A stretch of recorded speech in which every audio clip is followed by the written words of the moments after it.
They banter too close to the sun. You know, sometimes you banter too close to the sun. Sometimes you're too far in the enemy territory still to banter like you're already lovers. Hi, welcome back to my Tower of Dawn recap. So excited to have you here. Today, we're going to be finishing up part 1. Last we left Chaol and Nesryn. Let's talk about it real quick. Despite the fact that I think part 1, the first video I made for Tower of Dawn, was my longest video I have made so far in my Throne of Glass series. Maybe, I'm not sure, I didn't actually check, but I feel like it was the longest. I feel like not that much happened. Like, Nesryn and Chaol arrived in Antica in the southern continent. They met with the Kagan. He's like, I don't really know if I want to help you. My daughter just died. I'm kind of sad about it. But also you can stay here and I'll think about it. And while he's thinking about it, Chaol, who was paralyzed in an accident in Queen of Shadows, has been working with this healer named Yrene. And Yrene knows Aelin. She doesn't know she knows Aelin. Only we know Yrene knows Aelin. But Aelin actually assisted Yrene back in Assassin's Blade, and it's my favorite thing about this book series. Quite possibly. I don't know. There's a couple, like, moments and, like, connections that are some of my favorites, and I could not choose, but this would be definitely in the running. Meanwhile, Nesryn is here kind of as Chaol's chaperone, here to, like, assist, here to, like, help out, and she's been doing some recon because Chaol can't as easily move around the city, because they're a little suspicious that there have been some Valg attacks in the city because a healer in the Torsesme, which is this, like, center for learning for healers, was killed, and it seems Valgy. Suspicious. Alright, that's where we left off. That's, like, pretty much all that happened. The vibes are getting kind of like, Yrene originally hated Chaol because he's from Ardelane, but now she's kind of, like, grown to like him. And Nesryn is had developed a friendship with this prince named Sartak. We're actually going to jump in with Nesryn. So Nesryn has just arrived at her uncle's house, and she's been visiting her family. She has family, dad's family is from here, and so her uncle, her dad's brother, is down here. She's been visiting them, like, quite regularly, and she goes today to her uncle's house, and the kids are gone. It's just her uncle and her aunt, which is kind of what she wanted. She went there on purpose, and they, like, feed her per, like, their cultural traditions. There's, like, definitely, like, a lot of, like, cultural traditions around, like, food and eating and, like, the appropriate responses in terms of, like, hospitality and in terms of guests, and you can tell that this is something that Nesryn feels, like, very comfortable with. Again and again, we've gotten the impression that Nesryn is feeling much more at home here than she ever felt in Rifthold, and we see this again here, kind of highlighted by the way her aunt and uncle feed her. She's still, like, quite worried about her immediate family. We know that they've gotten word that over in Empire of Storm's land, Rifthold has been sacked and taken over by Duke Parrington's troops, by the witches, and she knows that her family, her, like, father and her sisters were able to flee the city, but she doesn't know what has happened to them since then. And as I was reading this, it made me go, I, like, know things are busy in Empire of Storm's land. Okay, we were just there. They have a lot to take care of. They're busy, busy people. I am a little offended. I'm finding it a little rude that no one thought to just, like, send someone to check on Nesryn's family. Like, Nesryn's family has been just, like, incredible help and incredible aid to them at every turn in Queen of Shadows. Like, every turn, they have been so lovely and hospitable to the Aelin and her crew. And, like, we didn't even send a little, like, how are the Fleeks doing? Come on, guys, that's kind of rude. That's kind of a little rude. Again, I know you're busy. I know you're so busy. It's not like you guys are just, like, relaxing at the beach.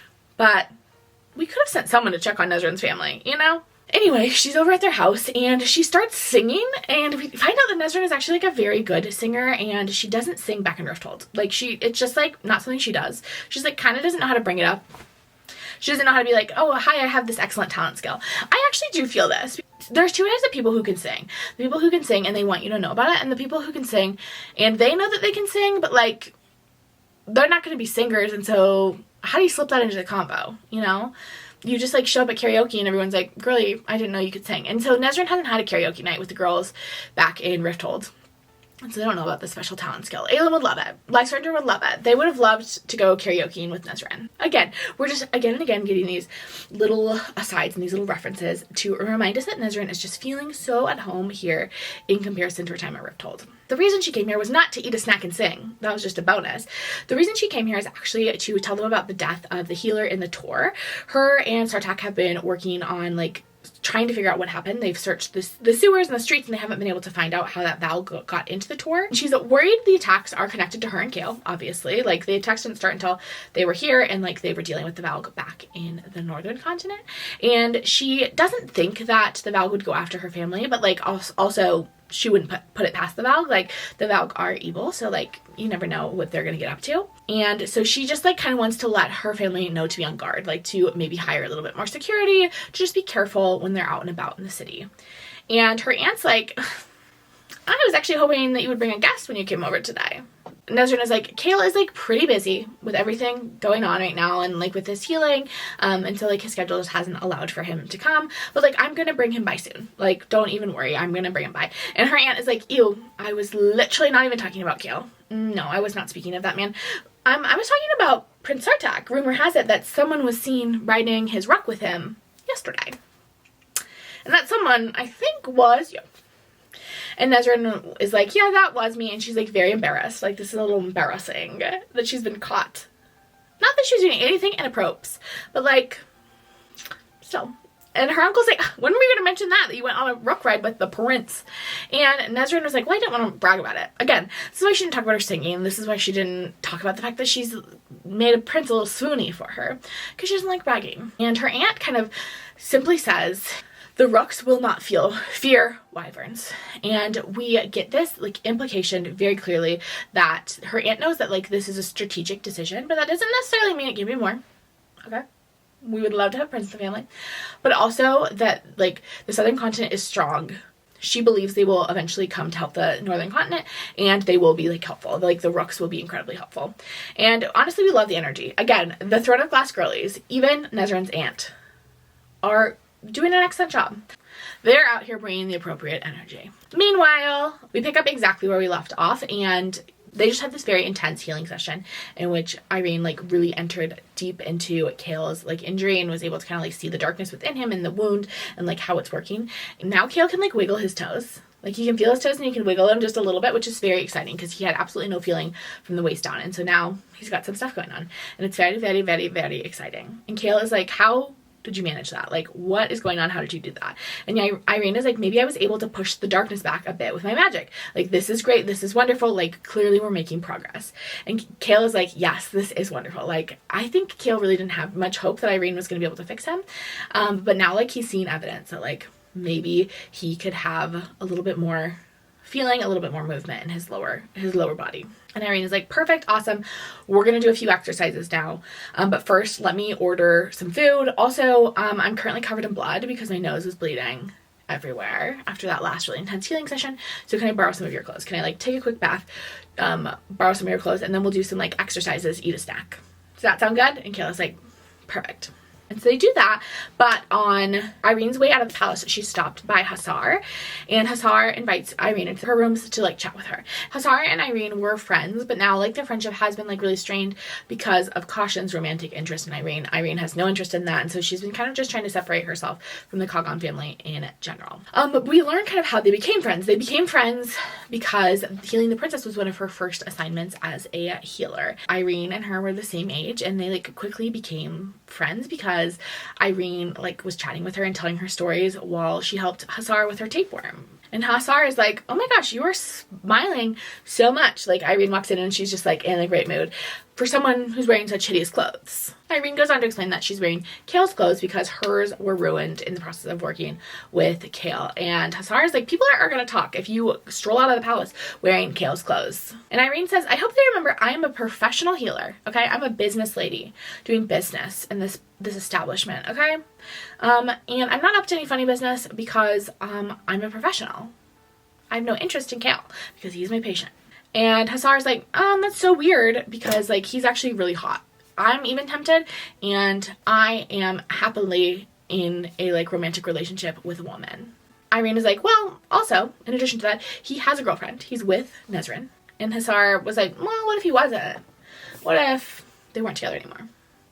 And Yrene is like, regardless, he would still be my patient, and there are like plenty of other handsome men in the world that are not my patient and are single. I don't really know why we were having this combo. And Hasar is like Caution. Caution is single and also attractive. And Yrene is like, could you please stop? are you the one who's encouraging him to like continue pursuing me? Because I'm like, I truly am not interested. And Hasar is like, I would love to have you like in my family. You're such a close friend. It would be gorgeous to have you in my family. And Yrene is like, is that true? Because like, if you're declared the heir, you might have to kill Caution and I if I were to like marry him. So it seems like maybe we should be a little concerned about that. And Hasar is like, I would murder my brother, but I would find a way to like not murder you as long as you were like not weird. Like as long as you were reasonable and like swore allegiance to me, like we'd be cool.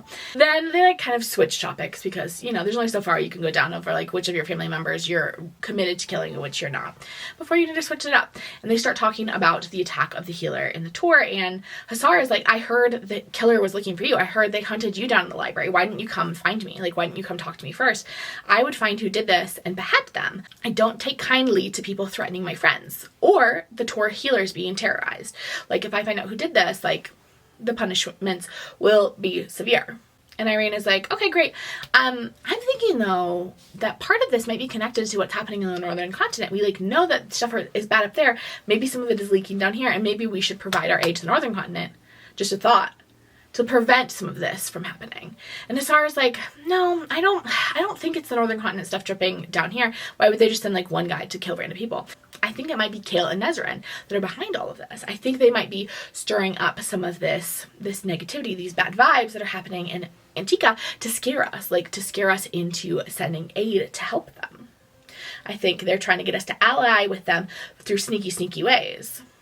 And then she pulls out this big map of the northern continent and she shows Yrene kind of what's happening up north. So we get this like glimpse into what the southern continent knows via their spies. And that is that Duke Parrington has essentially put like a band around the middle of the continent that stretches from the mountains all the way to Rifthold that is like blockaded with his army. And the Terrasen forces are greatly outnumbered. The only army they know about is this small force that's up in Terrasen that includes like Adian's group that I don't remember the name of. But like, they don't have much going on. Like, allying with Terrasen and with Ardelane right now is not given much because Ardelane itself doesn't have a military because most of the military forces went to Duke Parrington, and then like Dorian didn't have enough time to kind of like coalesce a military back together before he had to flee. So like things are looking not great for them upstairs, the northern continent. Also, they don't know where Dorian or Aelin is. Both of them have gone missing. Dorian went missing from Rifthold, and then Aelin never appeared. They were like waiting for her to pop up in Terrasen, and she never showed up in Orinth. Like, no one really knows where she is. And Hasar is like, actually, it would be super duper helpful if you could talk to Chaol and see if he has any idea where they might be. And Yrene is like, I don't think he's going to tell me where his friends are. I don't think he's going to be like, yeah, let me tell you exactly the military plans. If they're not allying with, like, if the southern continent isn't allying with Terrasen's forces, like, telling them their location and, like, secretive information is not something Chaol should be doing, nor would he. And Hasar is like, he might. And Yrene is like, honestly, I don't even know why I should help you. And Hasar says to her, the armadas are mine. You'll find it very difficult to cross the narrow sea without my permission. How offensive. I thought they were friends. This is not friends behavior, Hasar. You can't be like, I actually would prevent you from going up to the northern continent. Because remember, Yrene is like very set on returning to Fenharrow. She's passed all her healer exams. As soon as she's finished healing Chaol, she's headed up north to help out her people, to like return to her people and to provide healing to them in any way she can. And essentially Hasar in this passage is like, oh, if you don't get information from Chaol, I will make sure that doesn't happen. I will make sure you are trapped here. She's more ruthless than what we've seen of her brothers, at least thus far. Her brothers are also up to stuff. Argun, also kind of annoying. We like Sartaq, and Caution, you know what? Caution, I feel like at this point kind of gives himbo energy in a way that I find kind of nice. And Sartaq, we like Sartaq. And is like, okay, actually, now that you say it that way, I will see what I can find out from her. And Hasar is like, perfect. I actually have a great idea. Tomorrow, come to the sea goddess party. We're having this big feast. I actually think it's in 2 days. Later this week, we're having the sea goddess party, and like the festival's during the day, and then we're having a feast at night at the castle to celebrate, and I have the perfect outfit for you that's going to help you get all the info out of Lord Westfall. When Nesryn returns that night, Chaol doesn't immediately tell her about his toes, which is so crazy. Instead of talking to her about this, he's like, hey, I'm actually making like really good progress with Yrene. He's just keeping it vague, and I actually think it would be best. I know we had talked about me going to visit your family tomorrow, but I think it would be better if I just skipped it because we're making such good progress. I don't want to like delay it for a day. Then he tries to kiss her, and she's like very clearly like not super into it. She doesn't like push him away or be like, ew, what? Wipe it off. But she's like, it's just kind of, it's real cold between them. The vibes between them are kind of not hostile, but just like real indifference. They really don't spend a lot of time together. And Chaol is talking to Nesryn, and he's like, I really need to talk to the Cogon and tell him what is going on. Like, the Valg danger is here, and it's really important that the Cogon kind of knows what he's up against. But the Con isn't at dinner tonight. The Cogon isn't at dinner that night, and so Chaol has no opportunity to try to arrange a meeting with him. But Nesryn, on the other hand, is like, I'm making good progress with Sartak. We seem to be developing like a pretty good relationship, friendship, and I'm hopeful that hopefully that will lead us to what we want to happen. The next day, Chaol gets up and everyone is prepping for this grand feast, this grand festival for this holiday celebrating the sea goddess. And he gets on his horse because he is anticipating Yrene's arrival soon. But in the meantime, he like gets on his horse. And then when she's an hour late, he decides to take himself to the tour and like go pick her up. Go pick her up, bring her back to the castle with him. And he follows the path and is able to like, the tour is like pretty easy to get to from anywhere in the city because there's like a giant tower in the middle of the city. So it's like easy to spot and kind of make your way there. And so he gets there, no problem. He arrives at the tour and he's like, hi. And as he's pulling in, he sees the guards, and the guards like greet him at the gate, remember him from when he came and taught those self-defense classes. And it makes him think of his own men and how that was something he like really took for granted in Rifthold, was, you know, walking through the gate and like seeing his own men. And it makes him think of the last time he walked through that gate in Rifthold and how his men were hanging on the gate, and just like how horrifying and terrible of an experience that was. And he learns that Yrene hasn't left yet, like she hasn't left the premises, and he's like, phew, good news. I was worried like I may have missed her. And he's riding his horse into the center of the courtyard, and Hafitza meets him, is like, hey, what are you doing here? Didn't Yrene come to the castle to work with you? And Chaol's like, no, I thought she was still here. Like, she never made it to the castle. Like, is she not still here? He's starting to get a little panicky. And one of the healers is like, she is still in bed, actually. She's still in bed. She's sleeping. And Hafitza's like, oh, you know what? She is probably going to be sleeping for the rest of the day. When she came back in the carriage last night, she was actually already asleep. Her magic has really drained her. We had to carry her up to bed last night. No worries, though. She'll sleep today, kind of rest and recover, and tomorrow morning she'll be up, ready and raring to go. And Kayla's like, she can have tomorrow off too if she needs. Like, tomorrow's a holiday. Like, if she wants to take the day off and just spend some more time resting and recovering, that's totally fine with me. And Hafitza's like, she literally doesn't care about holidays and will want to get to work. Like, she'll be totally fine tomorrow. Like, unless you say something, she'll probably be like at your room at dawn. Chaol is like kind of enjoying himself. He doesn't want to just go lock himself back in his room in the palace. He loves being on this horse and like the freedom that it grants him. And so he turns to Hafitza and he's like, hey, can I escort you somewhere? Like, and Hafitza is like, yes. And Chaol and her go around the city, and he recognizes how revered Hafitza is in the city. Like, the healer on high is this position that is almost next to the Cogon in terms of the reverence that people have for her, maybe above that, because she is seen as someone like very sacred and very valued because she provides healing for this community. He's kind of like recognizing the importance of not only the healer on high, but like the healers in general and their prominence and their place of importance within this community. The next morning, we are in Yrene's head as she wakes up for the first time, and she like slept for a full 24 hours, and it's dawn now, and she's feeling rested and recovered. She's ready to like head to the palace. She comes downstairs, and Chaol is already waiting for her in the courtyard with her horse. Like, he brought his horse, he's on it, and then her horse is right next to him. And Yrene is like, you rode here? And Chaol says, all by myself. And Yrene is like, you brought the other horse? And Chaol says, a gentleman through and through. And then Yrene asks for any updates, any further movement, and Chaol says, how are you feeling? Answer my question first. Says, answer mine. I'm fine, she said, waving a hand, but have you felt any further? Did you get the rest you needed? Yes, she scowled now too, and it's none of your concern. It certainly is, he said it so calmly, with such male entitlement. I know that in Ardelaine, women bow to whatever men say, but here, if I say it's none of your business, then it isn't. Chaol gave her a half smile. So we're back to the animosity then. We are not back to anything. I am your healer and you are my patient, and I asked about the status of your If you're not rested, then I'm not letting you anywhere near me. And how will you decide that? Slowly his eyes swept over her. Every inch, her heart thundered at the long look, the relentless focus. Good color, he said. Good posture. Certainly good sass. I am not some prized horse, she said, as you said yesterday. 2 days ago. I'm fine. Now how are you? Each word was accentuated. Chaol's eyes danced. I'm feeling quite well, Yrene. Thank you for asking. Yrene, if she wasn't inclined to leap onto his horse and strangle him, she might have contemplated how the way he said her name made her toes curl. But she hissed, Don't mistake my kindness for stupidity. If you have had any progress or aggressions, I will find them out. If this is your kindness, then I'd hate to see your bad side. She knew he meant the words in jest, yet her back stiffened. He seemed to realize it and leaned down in his saddle. It was a joke, Yrene. You have been more generous than... It was a joke. And, like, now the vibes are weird. They were kind of, like, bantering, but they bantered too close to the sun. You know? Sometimes you banter too close to the sun. Sometimes you're too far in the enemy territory still to banter like you're already lovers, you know? This is where we are in the enemies to lovers pipeline. We're, like, probably here. If this is enemies, this is lovers. I would say we're here. We're closer to lovers than enemies at this point. But we're not close enough to be making those sorts of jokes. Anyway, Yrene jumps on the horse and Chaol changes the topic, tries to like kind of diffuse things as they head of the tour, and he's asking like how everyone is feeling after the healer attack, like how have people recovered, are they still feeling like super anxious, or are they feeling a little bit better?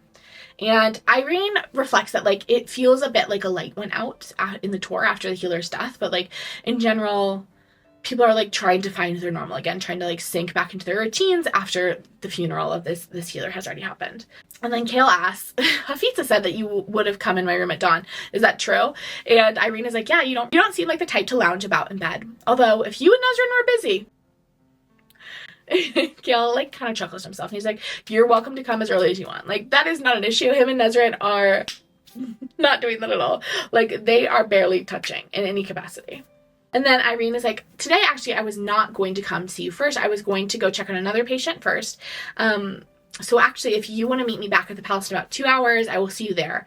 And Chaol is like, I'll accompany you. Like, I'm already on this horse. I'm having a great time. Like, I can come with you to your appointment, and then we can head to the palace together. Before they go, Yrene is like, actually, while I have you up on this horse, I'm going to have you do some exercises. And she explains the story of like the first time she experienced a similar injury with a paralysis, and how the man was part of the horse people of the like super southern part of the southern continent, and how they like built him a saddle before Yrene even arrived for him to be able to ride. And he hated being in his home so much. He hated being inside so much and loved being on his horse, that Yrene would have to like kind of bribe him with like, okay, we'll do exercises out on the horse, and if you do those, you can like ride around. But she found out that like actually like having him in this position and having him like to activate his core, like resting on his horse, was actually more beneficial for exercises in general. And so she like has Chaol go through a similar set of exercises. And we also learn a little bit more about the southern region. It's called the Steppes, and it's where the Khagan's family is originally from. That's where like the royal line comes from. And Kashin, that's where Kashin lives full time. Like that's where the land forces of the military train, and that's where he lives. It seems like while she was down there dealing with this man with paralysis is actually when that friendship turned a little bit more romantic, and where Kashin expressed his feelings. Before that, they were just really close friends, and she is thinking to herself, most of this is internal, she's thinking to herself how Kashin was like one of her first friends on this continent, and how it's just like sad that they're not friends anymore. Then they arrive at the house where Yrene needs to do the healing, and the streets are really quiet because everyone is down at the harbors for the Sea Goddess Festival. And so it's really easy for Chaol to like make his way through the streets. It's a great day for him because he's still kind of learning how to navigate the horse without having his legs to help like steer. And Chaol stays outside, obviously. He's not going to get off the horse. They didn't bring a wheelchair with him, so he needs to stay on the horse. But Yrene leaves the door open, and so he can kind of see in and see what she's doing. And she's attending to this elderly man who's, like, coughing and sick in bed. And she is just, like, obviously this, like, she's just, like, such a saintly healer woman. Like, she's not this way with Chaol. Chaol gets like a little bit more of a sassy version of Yrene, but with this man, she's just like so sweet, so patient, so like smiling. She's like hugging his wife and like tending to him in this just like gentle, caring way, and he's like, oh my gosh, this woman is a literal saint. But as soon as she comes back out, like her smile drops, and like she has a much more somber attitude once the door like closes behind her. And Chaol is like, are you okay? And Yrene explains that like he has this like disease that is like quite unpleasant to deal with, and she just like hasn't been able to like help him kick it. Like, he just keeps having these flare-ups, and this one has been particularly bad, and she's been able to get rid of it in lots of other patients, but she just cannot seem to get rid of it in him, and she's just feeling a little bit discouraged by that and knows how much pain he's in and feels a little bit bad because she hasn't been able to like really give him anything substantive to help with that. And then Yrene is like, we can go back to the palace now. Like, that was the thing I needed to do today, but like, we can head back to the palace. And Chaol's like, I like being outside. Like, if you have anything else you need doing, I'm happy to come along, because I would rather be out here on a horse with you than inside the palace. And Yrene is like, okay, there's actually one more person I would love to visit. There is a young mother and baby that Yrene helped with the labor and delivery of this baby a few weeks ago, I think we're to assume, and it was a pretty traumatic birth, and they're doing really well, and the baby is like happy and smiling and like chubby, and Chaol is like smiling just looking at the baby, and everyone is having a nice time. Like, what a treat. We went from the old sickly man to a baby. And the woman like asks when she can like go back to sleeping with her husband post-birth, and Yrene is like, you know, give it at least 7 or 8 weeks, like 7 or 8 weeks, and then even then, like, if there's any pain, you need to stop immediately.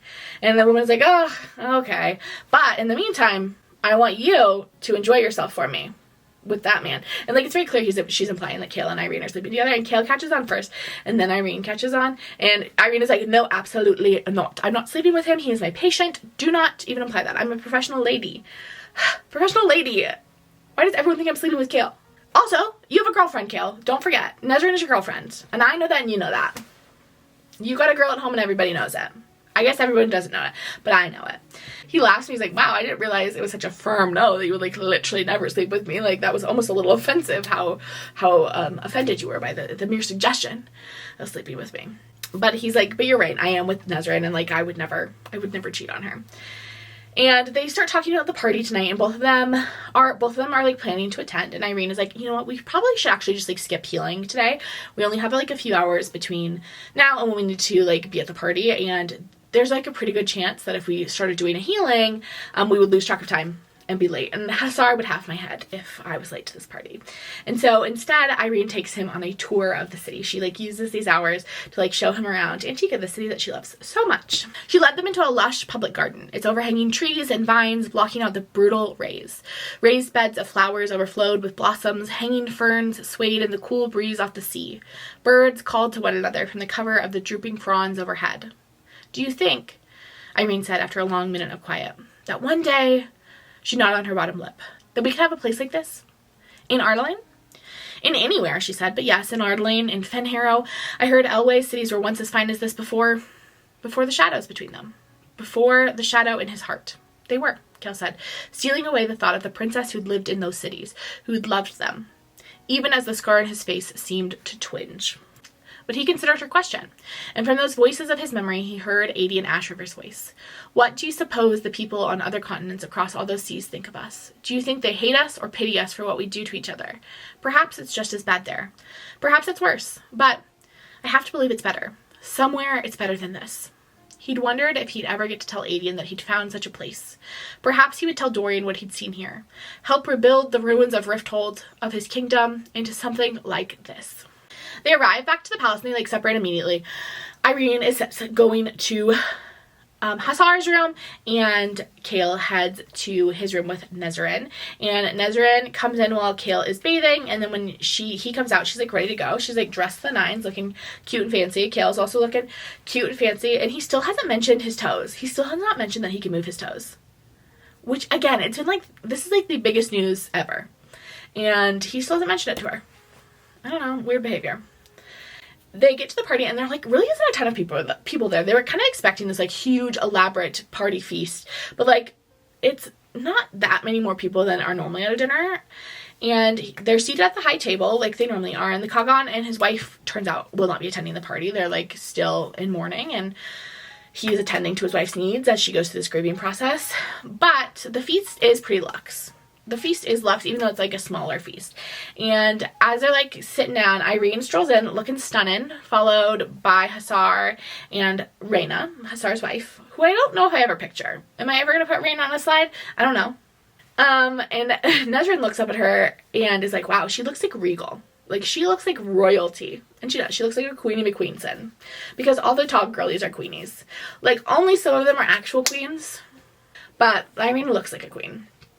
Everyone's looking at her, and Chaol realizes the first time that she is beauty and power. Like, she is stunningly beautiful and she's powerful. Like, he knew those things separately, but like looking at her in this moment, he's like, wow, what a prize she is. She is heir to the healer on high, and he is like recognized. He's now spent time with Hafitza, and he knows how valuable that position is and how important that position is. Also, she's like stunning. Also, she has a ton of magic. She's like incredibly gifted and incredibly intelligent. Like, she is a A+ catch, #1 bachelorette in the nation. And he can see both Argun and Cashin sizing her up, and he's a little uncomfortable with this. He can tell that like Argun wants her because she is such like a prize, because she would be such a valuable like commodity, but he doesn't see Yrene as a commodity. He sees her as his bestie friend. Just kidding. His bestie friend is Dorian forever and always, but he sees Yrene as his friend. But Hasar turns to Nesryn and says, move. It's rude to sit with your companion all the time. Honestly, we should have made you move earlier. Like, it's crazy that you guys sit together all the time. Like, get out of here. And so Sartak asks Nesryn to come sit with him down at his end of the table. And so we do a little switcherooing, and it winds up Hasar puts Yrene right next to Chaol. And Chaol turns to Yrene and is like, do I want to know what's going on? Like, clearly she's up to something. Like, Hasar isn't doing this for her health. She's up to something. And Yrene is like, no, you don't want to know. And then Yrene asks about his toes and asks if there's been any updates, even though they were together literally 2 hours ago. Like, girlie, calm down. Really calm down. Like, no, there's no updates. And Yrene is clearly, like, on edge. She's clearly tense. Hasar is clearly up to something, and Chaol can, like, sense it, but he doesn't know exactly what. He's like, I don't know what they're up to, but they're up to something.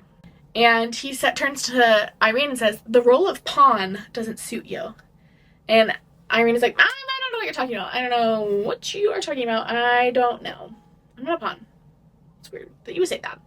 And Chaol says, when do you want me to come back and teach self-defense again with the girls? Like, love doing it. It was so fun. When do you want me to come back? And she says, probably 2 weeks. This next week they have their exams, and so those are like pretty intensive. They'll want to focus on studying and things, but they'll be back and ready to roll the week after that. And then they eat, and they like have a nice time. They're chitting and chatting. Nothing crazy is happening. But then when dessert comes out, this is when things really escalate, okay? This is where the party aspect of the feast comes in. Argun announces it's time for entertainment, which is these like live musicians and these women that are painted gold and dressed in like sheer clothing who are coming out and dancing. And then there's like smoke blowing everywhere from some sort of drug of some variety, just, you know, making everyone have a nice time. And Chaol is like shocked and appalled. Chaol is just shocked and appalled. He's like, oh my god, what is even happening here?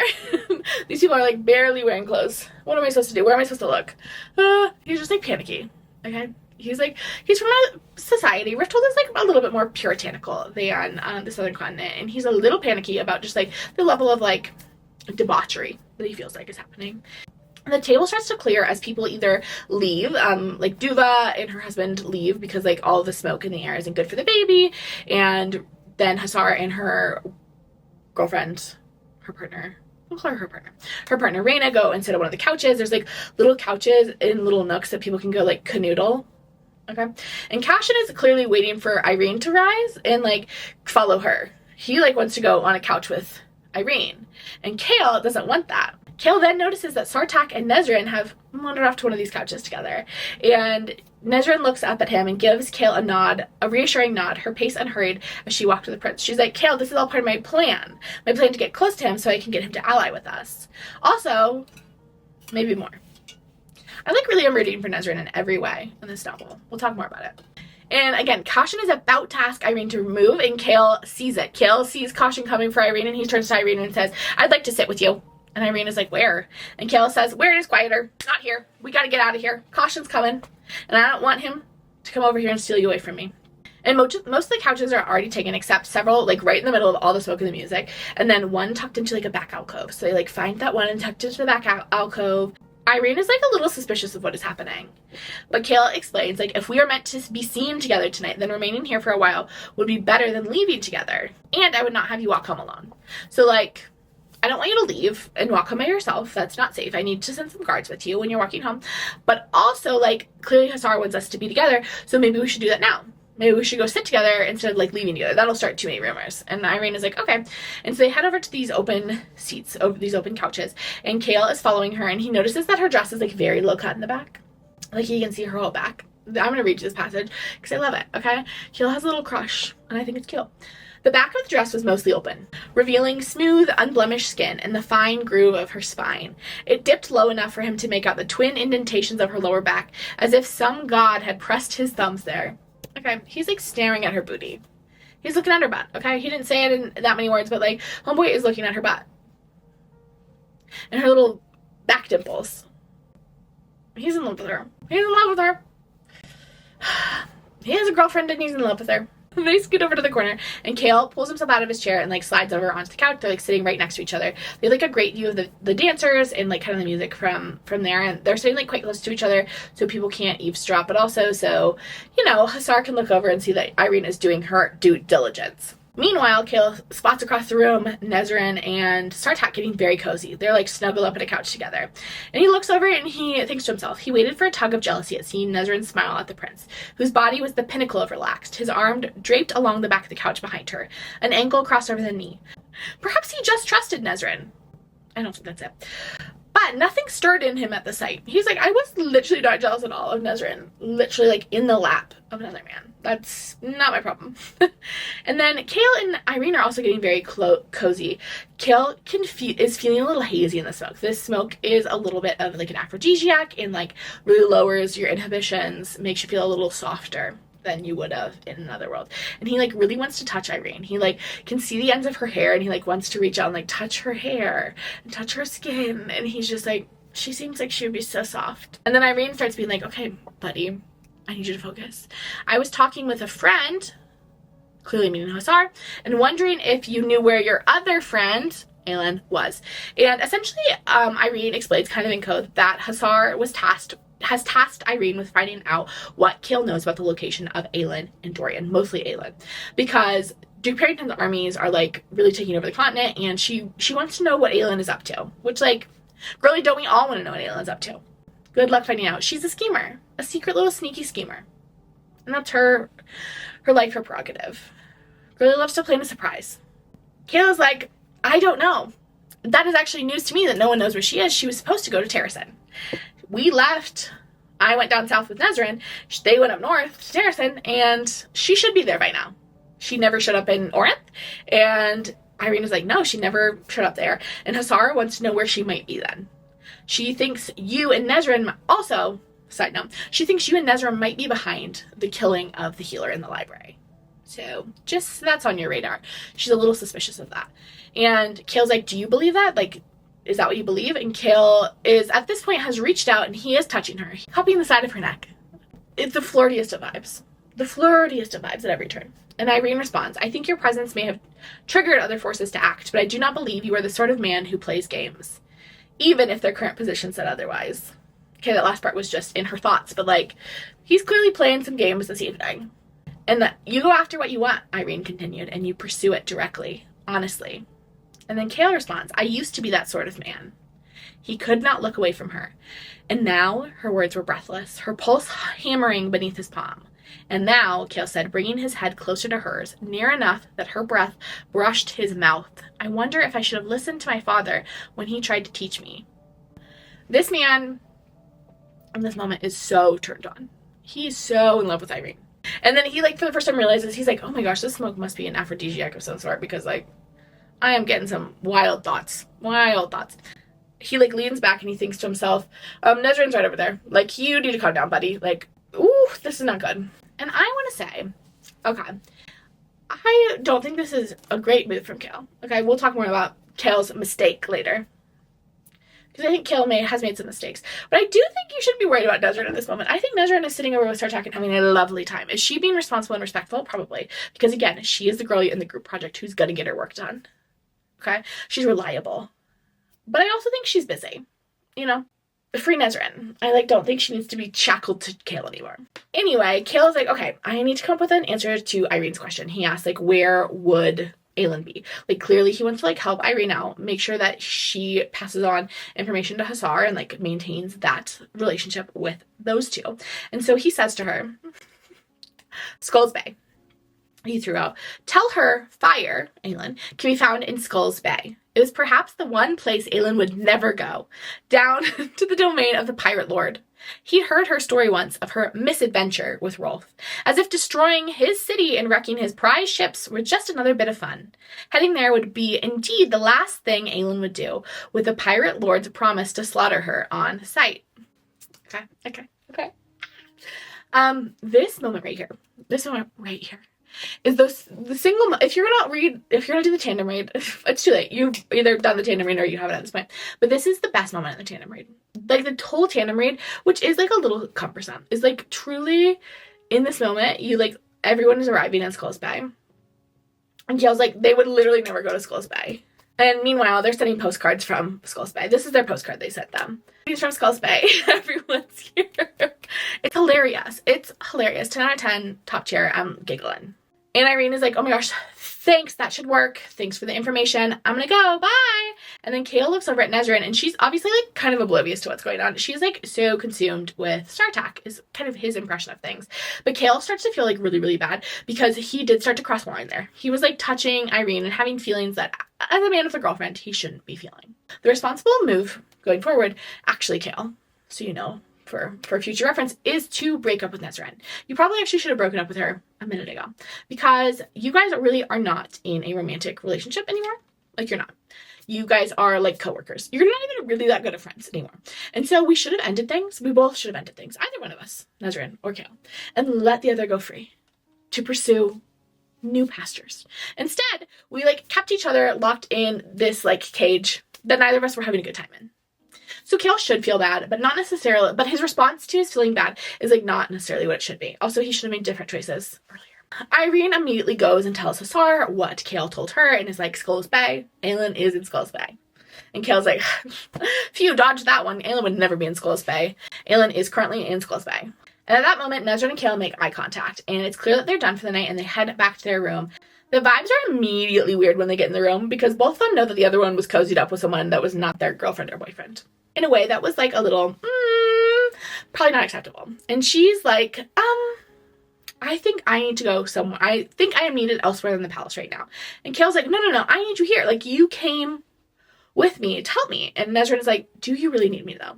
Do you? Like, we've spent very little time together. I've mostly just been hanging out with my family and like doing a little recon on the Valg. And Chaol's like, we were supposed to do this together, everything. And Nesryn is like, paths change, you know that as much as anyone. And Chaol's like, okay, where do you mean to go? Actually, this should have been my first question. Where are you going? And Nesryn is like, StarTAC is headed south because he thinks his Rook Riders might have some answers, and as far as like the Valg. But you should stay here. Stay here and protect and inform the Cogon of all the Valg happenings. Also, like, you are making good progress with the healer, and like, you should keep that up. You should maintain that. This is like, that's like important stuff for you to be doing. Chaol's like, we should wait until the morning. Like, we are both a little loopy off the smoke in that room. Like, we should wait till morning to make a decision. I want to like sit with you. Tell me about your family celebration today. Like, talk to me. We haven't like really spent any time talking. Like, tell me about your family here. How did they spend the holiday? How was it? And Chaol feels like Nesryn has saw how touchy he was with Yrene and is now getting like weird about it, and he feels like really embarrassed and really ashamed because he knows this was like a boundary that they kept crossing. I think he's coming to the realization that like things are crumbling and falling apart. Like, I think the realization he should be coming to, but I don't think he is that this is like over. Like, things are fizzling, but like things are fuzzled. You know, like things are gone, things are over. I don't think that's what he comes to. Bless his sweet baby heart. The next morning, Yrene wakes up and she thinks about skipping the healing the next morning because the vibes with her and Chaol on the couch were like not professional. Remember, she's a professional lady. You know, she's a professional business lady. She was not acting like a professional business lady with Chaol last night. But she knows, like, she's got to keep working. Like, it's fine. Today's a new day. She's going to keep it super profesh today. It'll be okay. Like, the couch didn't have to mean anything. And so it's early. She walks into Chaol's room without knocking and finds a shirtless Chaol in bed with Nesryn. Like, the bedsheets are rumpled. They clearly slept in the same bed last night. And Chaol doesn't have clothes on. Nesryn is in, like, rumpled clothes. And Yrene immediately just, like, walks out the door and is like, oh, sorry. I don't even think she said sorry. I think she's just like, goodbye. And Chaol wakes up and, like, sees her and rolls out of the bedroom a few minutes later, like, dressed. ready to go. And he's like, hey, sorry, I didn't realize you were going to come by so early this morning. And Yrene said, you actually said I could come at dawn, and so I like took that to mean I could come at dawn, but like if you two are like super busy right now, that's totally fine. I love that for you guys, actually. That's so great. You can do that. I can leave and come back later if you guys want to like have breakfast together or like whatever. That's totally fine, whatever. I don't care, whatever. And Chaol's like, no, it's totally fine. Like we can get to the healing now. Like I don't need to have breakfast with Nesryn. And Yrene is like, does she need something to make sure she doesn't get pregnant? Like, I can make her something if she needs something. I'm a healer, so I can do that. I'm a professional lady, and I'm here to let her know that, like, I can help her with that if she needs that. And Kayla's like, no, she's actually already got that covered, like, and Yrene is just like, that's so great. She literally just is, like, pulling random stuff out of her bag. She's like, here's a book one time I got, and here's, like, a potion we don't need. She's just, like, trying to distract herself so she can avoid making eye contact with this man because she feels so awkward about walking in on him and Nesryn. Like, not in the act, but, like, post the act. And Chaol's like, Yrene, please, like, calm down, look at me. Yrene can tell that he, like, wants to apologize for her, like, seeing what she just saw. But also, like, what is there to apologize for? Like, he was in bed with his girlfriend, and, like, that is, like, very normal and, like, should be expected. Like, they are, you know, together. Like, that is not weird. That is not something he should apologize for. Yrene should have, like, no attachment to him. Yrene is, in fact, like, that is very healthy. I'm glad you guys are doing that. That is so great, honestly. Probably good for you. So good for you, actually. That's so actually smart. I actually should have prescribed that to you now that I think of it. She shoved back the hollowness. She had not felt so small, so insignificant for a long, long time. You are heir apparent to Hafitza, healer on high. You are nothing to this man, and he is nothing to you. Stay the course. Remember Fenharrow, your home. Remember those who are there who need your help. Remember all that you promised to do, to be. Her hand slid into her pocket, curling around the note there. The world needs more healers. It is not what you think, Chaol said behind her. Yrene closed her eyes for a heartbeat. Fight. Fight for your miserable, useless, wasted life. She turned, forcing a polite smile to her face. It is a natural thing, a healthy thing. I'm glad you're feeling up to the task. From the ire that rippled in his eyes, the tightness of his jaw, Chaol perhaps was not. The world needs more healers. The world needs more healers. The world needs more healers. Finish with him. Heal him, and she could leave Hafitza, leave the tour with her head held high. She could return home to war and bloodshed and make good on her promise, make good on a stranger's gift of freedom that night in Anesh. Shall we begin? Chaol studied her, weighing her tone, her words, her expression. He saw it, heard it, that tightness, that brittleness. I expected nothing, she wanted to say. I am nothing. Please don't ask. Please don't push. Please. Chaol seemed to read that too. He said quietly, I didn't take her to bed. She refrained from mentioning that the evidence seemed stacked against him. Chaol went on. We spoke long into the night and fell asleep. Nothing happened. And then Chaol looks over to the table where Yrene was emptying the contents of her bag in order to have herself a distraction, and he notices one of the books she pulled out, and he goes, what is that? And it's the book she had grabbed that night in the library. And Yrene is like, oh, this is just a book like I pulled from the library.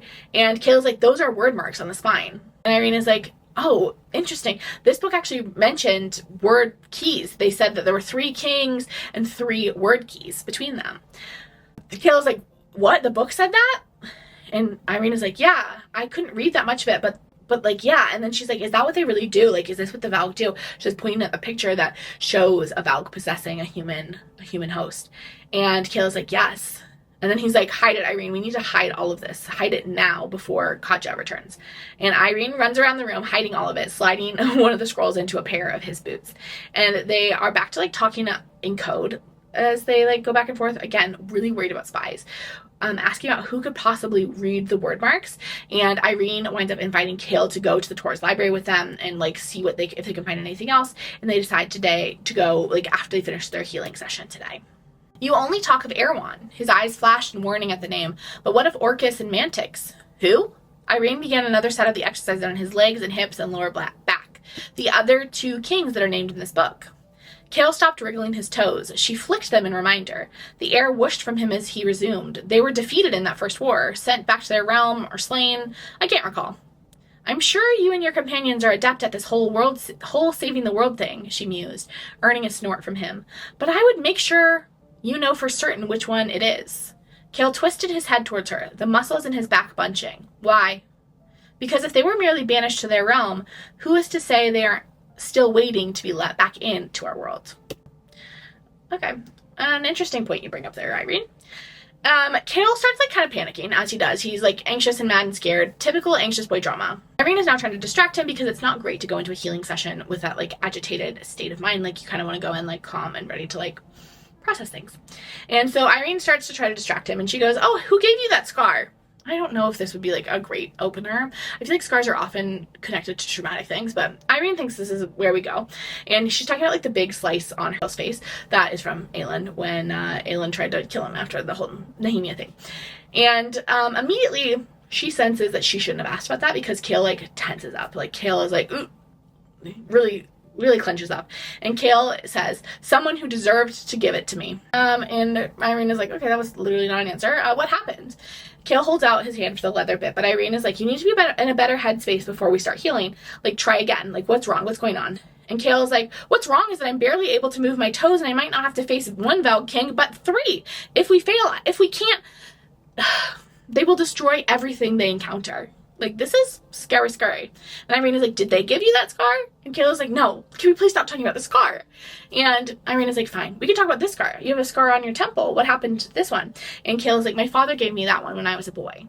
And Yrene is a little horrified at that, you know, as you would be if someone told you that statement, but doesn't press further. And it does, that like seems to calm Chaol enough that they can begin the healing process. And we're almost immediately tossed back to this memory from Chaol of the day Chaol told his father he was leaving to go become a guard in Rifthold. He was like leaving Enel. He was essentially like disinheriting himself, relinquishing himself from the Enel's lordship and going to serve the king. And his father literally throws him down the front steps of the castle, and that's where the scar in his temple comes from. He like banged his head on the stair railing at the bottom. And his father from the top of the stairs calls down after he's rolled down, and he says, "You're pathetic. Find your own way to Rifthold." All the while, his like mother is standing in the door behind him, like pleading his father to like calm the heck down. And Taran, Chaol's little brother, is also back there and has seen what's going on and kind of like steps forward like he's gonna go to Chaol, but like gets yelled at and gets pulled back. That night, some guards help Chaol. They provide him like supplies and give him a horse so he can make the journey to Rifthold. And he never learns their names. He like tries to keep it as kind of like distant as possible because he knows he's putting them in danger. But years later, his father tells him that he found out every single guard who helped Chaol that night, and he sent the guards and their families into the White Fangs, these pretty harsh mountains, in the winter. Years later, Chaol had sent a messenger with gold, like trying to pay these families, trying to like thank them for their service to him, but the messenger returned having found none of the families he had chosen, and it had cost him, he had picked and had endured the consequences. A body on a bed, a dagger poised above his heart, a head rolling on the stone, a collar around a neck, a sword sinking to the bottom of the Avery. The pain in his body was secondary. Worthless, useless. Anyone he had tried to help, it had made worse. So we kind of get like Chaol thinking about his list of crimes. So we have those guards back in Enel that he feels kind of responsible for their deaths. But then we get this list of all of the people throughout kind of like the Throne of Glass series that we've seen him hurt that he feels responsible for. A body on a bed, that's Nehemia. A dagger poised above his heart, that is aelin finding out about Nehemia's death. A collar around a neck, Dorian obviously. A head rolling on stone, that is Sorsha. A sword sinking to the bottom of the Avery, that is when he threw his like captain of the guard sword into the bottom and became a rebel. The pain in his body was secondary. Like just like he's like in this darkness of the like guilt and despair over the fact that he like truly is trying to do the right thing. Like he is trying and has continued to try to do the right thing to keep Dorian safe, to make sure that Dorian was there to lead their kingdom to like a better tomorrow. And he has just like continually made things worse. But then he's like kind of taken, the light like washes over him, and he's taken to a different memory of this like gorgeous little cottage in the northern part of Fenharrow where like the oak walled woods are right on either side of him. He watches a baby Yrene, he like recognizes her pretty quickly, with her mother, as her mother is like teaching her how to identify plants, or like walking around the garden like identifying plants together. It's very sweet. Yrene's mother kisses her on the forehead, and he thinks he felt the kiss, the love in it, even as a ghost at the gate, for it was love that shaded the entirety of the world here, gilded it, love and joy, happiness, the sort he had not known with his own family, or anyone else. That girl had been loved deeply, unconditionally.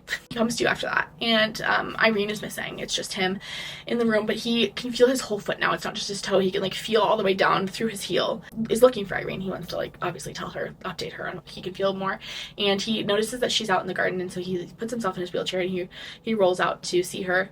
When he gets out to the little garden where she's sitting, she's sobbing. Tears are streaming down her face, and she says, "I'd forgotten what she looked like, smelled like. I'd forgotten her voice." She goes on to kind of explain further. "We make oaths to never take a life. She broke that oath the day the soldiers came. She had hidden a dagger in her dress. She saw the soldier grab me, and she leapt on him. She closed her eyes. She killed him to buy me time to run. And I did. I left her. I ran, and I left her, and I watched from the forest as they built that fire, and I could hear her screaming and screaming. She was good," Yrene whispered. "She was good, and she was kind, and she loved me. She still did not wipe away her tears, and they took her away." And Chaol thinks to himself, like, I served the man who did this. Like, I served the man who was responsible for Irene's mother's death and, like, this pain. And then Chaol says, "Where did you go after that?" And Yrene explains that she went to a cousin in northern Fenharrow and worked on their farm for 6 years. She said, "I like peeled wherever I could, wherever it wouldn't be suspicious, wherever I could like offer aid without raising suspicion. But like I could tell that I was unfinished. Like there was more work for me to be done." And Chaol's like, "So you came in here?" And she says, "No, I left. I meant to come here. I walked through Fenharrow, through Oakwald, then over the mountains." Her voice broke into a whisper. "It took me 6 months, but I made it to the port of Anesh. I ran out of money for the crossing, so I stayed. I found work at an inn.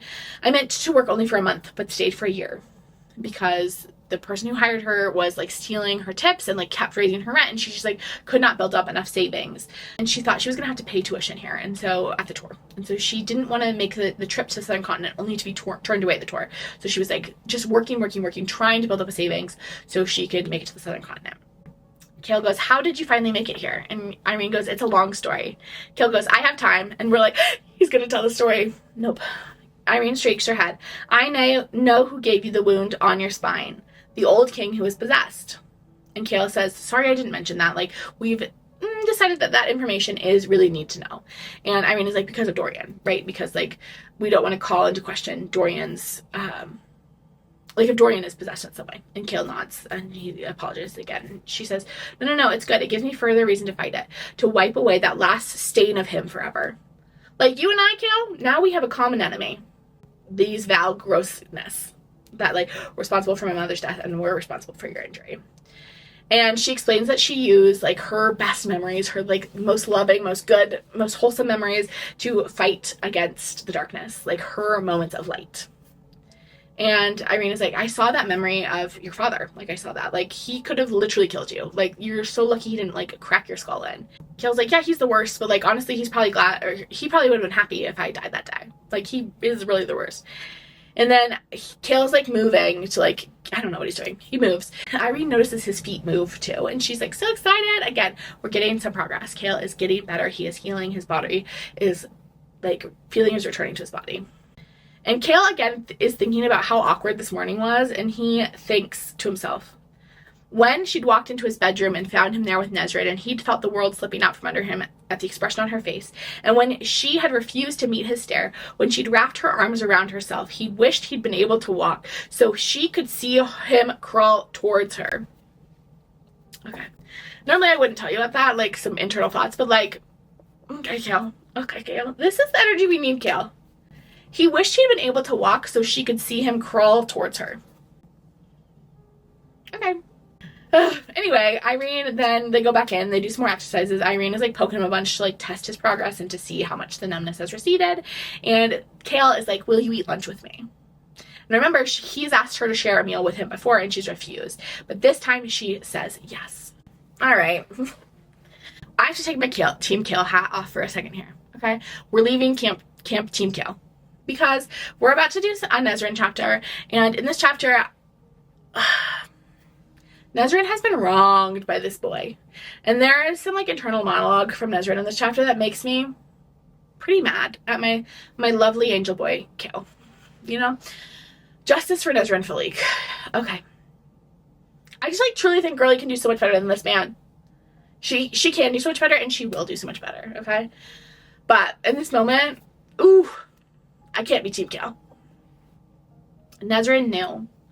She knew it hadn't been mere interest that had prompted Chaol to ask her to talk to him last night, but guilt. She was fine with it, she told herself. She had been a replacement for not one, but two of the women in his life, and a third one, she was fine with it. Oh my gosh, this broke my heart. This broke my heart because Nesryn is a gem. Nesryn does not deserve this. Nesryn deserves better. Nesryn deserves better. And you know I'm Team Chaol. That she had been a replacement for not one, but two women in his life, and now, like, a third. Now he like really is in love with a third woman. Like, there has not been a moment that he's ever been in love with Nesryn. She's just been like there to feel the void left by someone leaving. She like just deserves better. And I think the problem comes is both. I like really don't think Chaol meant anything by it. I don't. I think he like is just a dumb boy. But I think both Nesryn and Chaol have like a very strong sense of duty and a strong sense of loyalty, and so they both felt like a sense of duty and loyalty to each other, and especially after the situation that happened in Queen of Shadows, and neither wanted to be the one to leave the other, even though it was clear that the chemistry wasn't there anymore. Like, they truly were like co-workers and not like romantic partners in any way anymore, but neither one of them wanted to be the one to say like, oh, I don't think this is working, because they're both just like so loyal, and I think they both have such respect and love for each other that's not romantic, and like did not want to like wrong the other person like that. So instead, Chaol, you know, made Nesryn feel worthless, which, you know, is probably significantly worse than that. But I do think it wasn't like intentional. And I do think Chaol has been feeling like a lot of shame around his feelings around Yrene. And instead of, again, what he should do, which is either have a conversation with Nesryn or just break up with Nesryn, he has just been like sitting in this place that's truly not working. Anyway, Nesryn decides she's not ready to go back to the room to see Chaol. Like, she just can't face him yet. She's like still like really sitting in this hurt. Fair enough, girly. And so she heads up to the Eyrie. She walks up the big tower where the Rooks stay, where Kadara is staying. And Kadara is up there eating a little snack. She's eating a steak. And Sartaq is also up there. And Sartaq is like, oh, I heard you were coming up here, like, so I followed you. And Nesryn was like, how? And Sartaq is like, there are so many spies, Nesryn. I don't know why you're asking this question. Obviously, the spies told me. And, like, anything you're looking for up here? Like, why are you up here? And she's like, I was just looking for somewhere to be for quiet. Like, I just needed a moment of quiet. And Sartaq is like, I will let you have it. Like, he turns to leave. He's, like, happy to give her space. Nesryn says, no, you can stay. I don't mind your company. And then she goes on to say, like, I spent the whole day with my family yesterday, and it can be, like, really tiring, and I just, like, I needed a moment. And Sartaq is like, I know how it feels. And Nesryn is like, I suppose you do. Like, you've been spending a lot of time with your family lately. And Sartaq is like, yeah, but it's different for you because you love them. And Nesryn is like, you do not? Sartaq shrugged. Kadara is my family. The Rookin are my family. My bloodline, though. It is hard to love one another when we will one day contend with each other. Love cannot exist without trust. He smiled at his Rook. I trust Kadara with my life, and I would die for her, and she would for me. Can I say the same of my siblings, my own parents? It is a shame, Nesryn admitted. At least I have her, he said of the Rook, and my riders. Pity my siblings who have none of those blessings.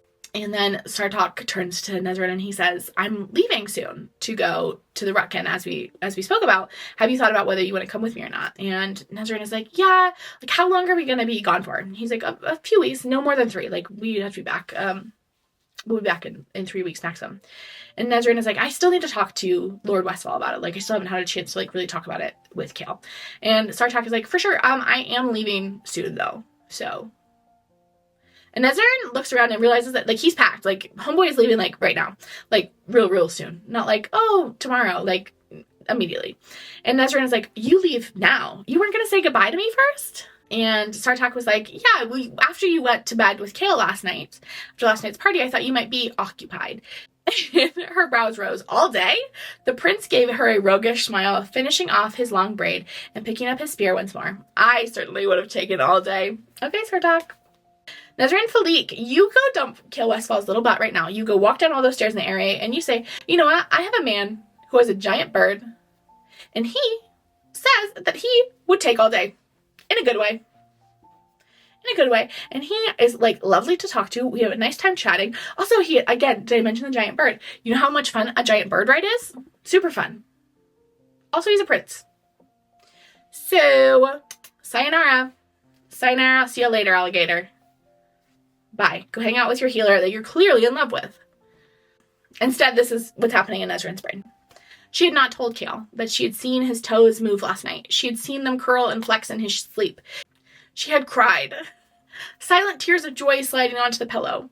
She hadn't told him, and when he'd awoken, let's have an adventure, Nesryn Valg. He'd promised her in Rifthold. She had cried then too, but perhaps neither of them had seen it. The path ahead, the forks in it. She could see down one path clearly. Honor and loyalty still unbroken, even if it stifled him, stifled her. And she did not want to be a consolation prize, be pitied or just a distraction. Nesryn Valg, you are nobody's consolation prize. But this other path, the fork that had appeared, branching across the grasslands and the jungles and the rivers and the mountains, this path towards the answers that might help them, might mean nothing, might change the course of this war, all carried on a rook's golden wings. She would have an adventure for herself. This one time, she would see her homeland and smell it and breathe it in, see it from high above, see it as if racing as fast as the wind. She owed herself that much, and owed it to Chaol as well. Oh, Nesryn is out here spitting truths. She's preaching. Okay, we love this for her. We love this journey. I am Team Nesryn. We'll go back to being Team Chaol in a second, but like in this moment, I'm like, dump that boy's butt. I do think it's like she owed it to herself and she owed it to Chaol as well. Like I think this is really truly the best move for both of them. Also, she's no one's consolation prize. No one's consolation prize. I don't think the books give Nesryn enough credit. Like, we just don't spend enough time with her. She's, like, not a character we spend a lot of time with. We get to spend more time with her in this book. But up until this point, like, she's just kind of, like, this stoic girl who, like, does what needs to be done every single time. Is just, like, reliable and responsible. And, like, I don't think we really see her as, like, an emotionally complex person until Tower of Dawn. And, like, I love her. I think this is such an important and powerful move for her. And it, like, really does make me tear up, as you saw. And then Nesryn is like, yeah, I will go with you. And Sartaq says, pack lightly. And Nesryn is like, I literally don't need anything. We can go right now. And Sartaq is like, surely you'll want to go tell Chaol bye at least. And Nesryn says, I'll leave a note. And Sartaq is like, okay, cool. There's a pen and a paper. And like, there's a mailbox downstairs that like delivers notes all the time from the rooks. So just leave a note and I will have someone deliver it tonight. And she does. Her hands shook slightly as she obeyed, not with fear, but freedom. She wrote 2 notes. The first one to her aunt and uncle was full of love and warning and well wishes. And her second note, it was quick and to the point. I have gone with Sartaq to see the Rookin. I shall be gone 3 weeks. I hold you to no promises, and I will hold to none of my own. Girlie is breaking up with him in a letter. She's breaking up with him in a text message. She's keeping it short and sweet. And then they get on Kadar and they like take off, and Sartaq whispers in Nesryn's ear as they're flying away from the palace. I was praying to the eternal sky and all 36 gods that you'd say yes. She smiled, even though he couldn't see it. So was I, Nesryn breathed as they leaped into the skies. Post-lunch, Yrene and Chaol head to the library. They're in a great mood. His whole foot has feeling again. We love when we're making progress. And the girlies from his self-defense class say hi, like as he comes into the tour. Like, oh my gosh, hey Chaol, how are you? Yrene is like a little nervous to be back in the library for the first time since the healer's death, but like Chaol is with her and heavily armed, and that does make her feel a little bit more secure. And then they go to Nusha, the head librarian, to ask where she got those scrolls from that they like commented on and like hid in their rooms last time. And she takes them deep into the stacks. And Chaol is like really impressed by the size of the library. Like it is even bigger than Dorian's library in Rifthold, and it like just like continues like spiraling down into the basements. And if you're an SJM girly, you'll know this library has a lot in common with another library we know and love. So she loves the spiral basement library. And they talk about how these libraries were actually built before most of Antica. Like they were built before the Cogon was even like the cognate was even established, because they were built by a queen about 1500 years ago, and she really like knew that healers were an incredibly valuable resource to have for an empire, and so she made sure to put them at the center of her city. Yrene is like, it does really make you think about the fact though, like why are the Valg killing all the healers, because like they're such an important resource to have in a society. Like, it seems weird to kill them all.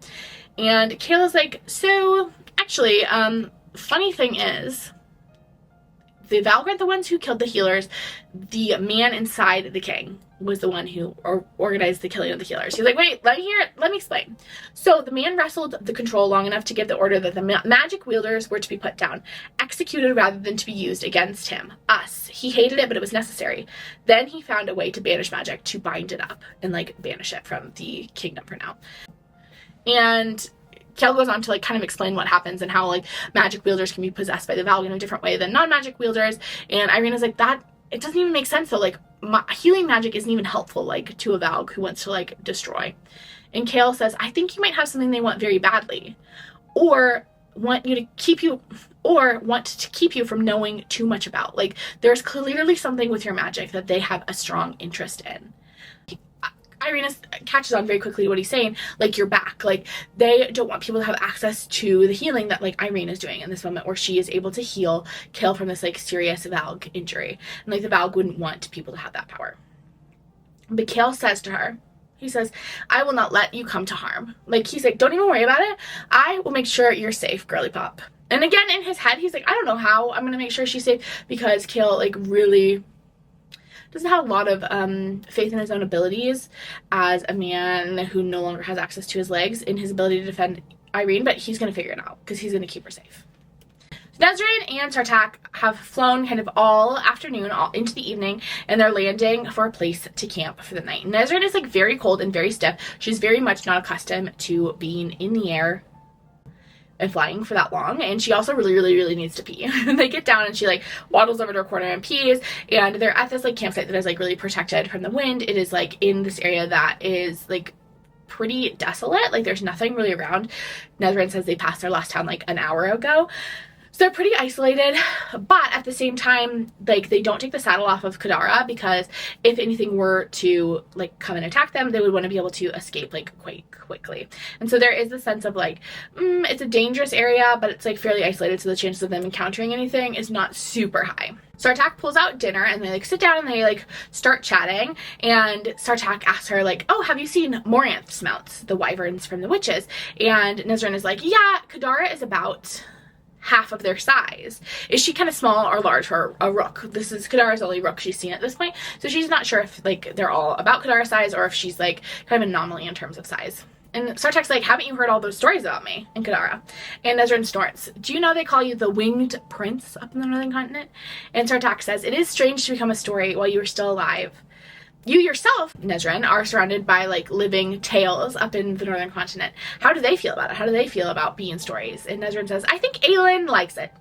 And Adian seems to take after her, and he seems to like it too. They're cousins, but they like really act like siblings. They're like fairly close.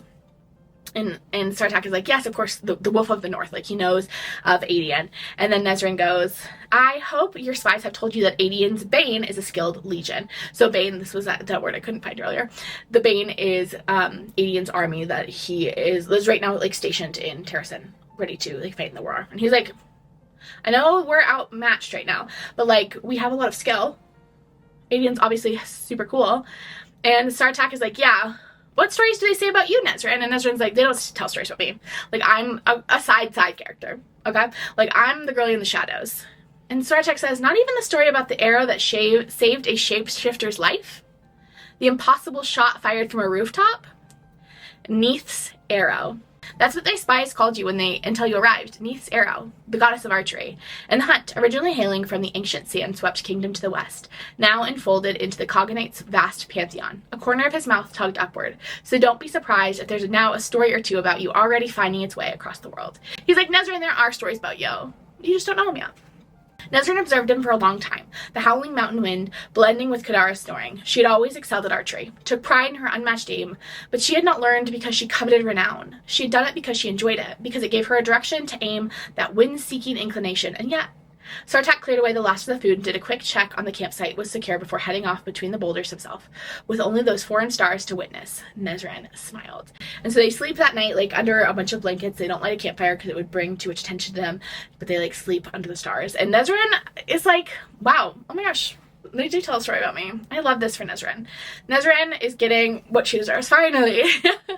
Kayla and Yrene eat dinner at the tour together after the library, and Cook just like keeps feeding Chaol. We see this echoing of what happened at the beginning of this video with Nesryn and her family, where it is very much a part of like Southern continent hospitality to just like feed your guests quite well. And Kayla's fed quite well, and then he's like, okay, I should probably head back to the palace. And both Cook and Yrene are like, no. It's like too late to head back there. You'll just sleep here tonight. And he can't sleep in the tower because it's all stairs. And so they put him in a room in the physician's quarters, which is just like right next door. And then the next morning he wakes up and Yrene has a meeting in the morning. And so she's given instructions to Aretio, who I think is another healer, to accompany Chaol back to the palace and then meet her there later. As he returns to the palace, one of the guards, Shen, who had helped Chaol earlier with getting on and off this horse, like comes to like help him get off because he needs someone to like brace himself against to help him swing off of the horse and into the chair. And Shen is like kind of wasn't expecting Chaol, and so he wasn't ready for him, and he had a glove off, and Chaol had just assumed it was a glove covering his hand, but he realizes that Shen, one of Shen's arms is metal. Like the hand is not actually like a human hand, but like a metal hand that has been constructed for him. Like he's clearly an amputee. And Chaol hesitates, like seeing this, and Shen notices the hesitation, and he's like, I've helped you before, like nothing has changed since I last helped you. And Chaol like immediately feels like really shameful at like hesitating and like pausing on this moment. He like knows what it is to be like looked at and been like, can you do this, with like his difference, and he like feels bad for doing that. Shen helps him off his horse, and then Shen starts to talk to him and kind of explain how it happens and how like despite the healer's incredible talent, they can't regrow a limb, and so he was injured such that the limb was completely lost, but he has this arm and he's like learned how to adapt. And he says, Shen smiled down at him with no trace of pity. It has taken me a long time to get to this place, he said a bit quietly. Chaol knew he didn't mean the skilled use of his artificial arm. Shen added, but know that I did not get here alone. The unspoken offer shone in the guard's brown eyes, unbroken. This man before him, no less of a man for his injury, for finding a new way to move through the world. And Shen had stayed on as a guard, as one of the most elite palace guards in the world, not from any pity from others, but through his own merit and will. Chaol still couldn't find the right words to convey what coursed through him. Shen nodded as if he understood that too. I think this is such an important moment for Chaol and just for this book in general. We're going to pause for a moment and talk a little bit about like disability and the way Sarah J. Maas handles disability in this novel. I don't think you can talk about Tower of Dawn without talking about this because it is such a central theme. And I tried to do some research beforehand, and I read like multiple different perspectives. I couldn't find like an article. If you know of any articles that like specifically talk about like Tower of Dawn and the disability representation, let me know. But I read like a lot of different like blog posts and essays and like reviews of different people and like a variety of different perspectives. Some people who absolutely hate the representation, some people who really love it. It really does seem like there's a wide array of opinions. I think the biggest thing that people come to Tower of Dawn with as like a major criticism is that it plays into this trope that is like a fairly harmful trope in which there's like a magical healing of a disability. And like it very much does to some extent. We'll continue to talk about it more as we go through the book and we kind of see what Chaol's healing process looks like. But like, yeah, he's getting magical healing for this disability, and that is a trope that is used like often in fantasy where a character suffers like a major injury or maybe even has a major like birth defect, and then through magic they're able to correct this. Any community, whether that's like we're talking about a racial minority or we're talking about a disability or we're talking about like anything that becomes like a trope, that becomes a stereotype, really like limits the representation that is available. So I think that off the bat, if everyone's kind of falling into this one path, like it's always gonna be bad. But I also think there's another level with this trope that, from what I've read, a lot of people struggle with it because it sometimes can contribute to the idea that a disabled person is not like fully human or not fully whole until their disability is corrected.